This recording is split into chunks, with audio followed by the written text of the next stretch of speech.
So tangent 0 is 0, so x equals to 3. Secant theta, it's 1 over cosine theta. Cosine 0, it's 1, so 1 over 1, it's just 1. So 3 minus 1 is 2. So we got the first point at 3 comma 2. That's very nice. All right, and then tangent pi over 4, it's 1.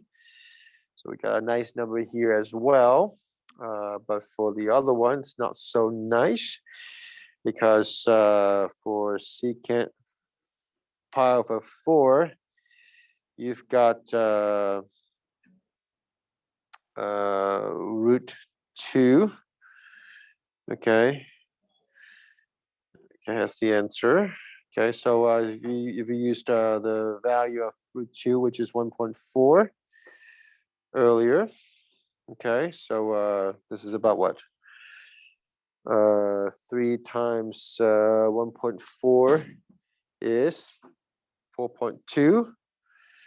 So roughly 3.2, roughly. Okay. 10, yes.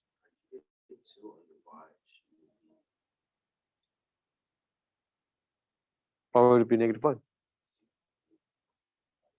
Why would it be 0? Cosine 0 is 1. It's secant. Yeah. So 2 times tangent theta plus 3, tangent pi, it's 0. So that's just 3. And then cosine pi, it's -1. So 1 over -1, it's -1.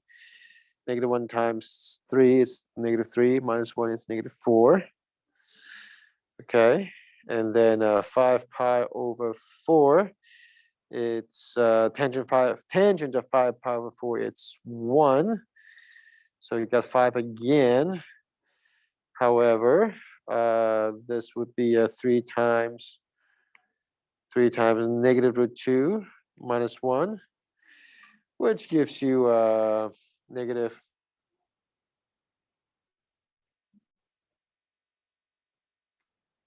5.2. Okay, and then for 2 pi, well, that's back to the same spot. Okay, just like 0. So we say, all right, let's go ahead and plot the points. So we have this one, theta equal to 0, 5 comma 3.2, somewhere here. And then for pi, it's 3 comma -4.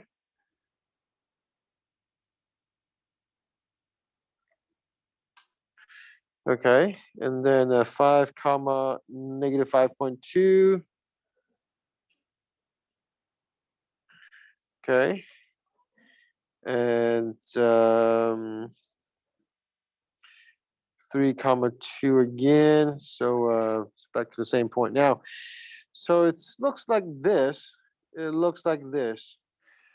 Well, what kind of shape do you expect?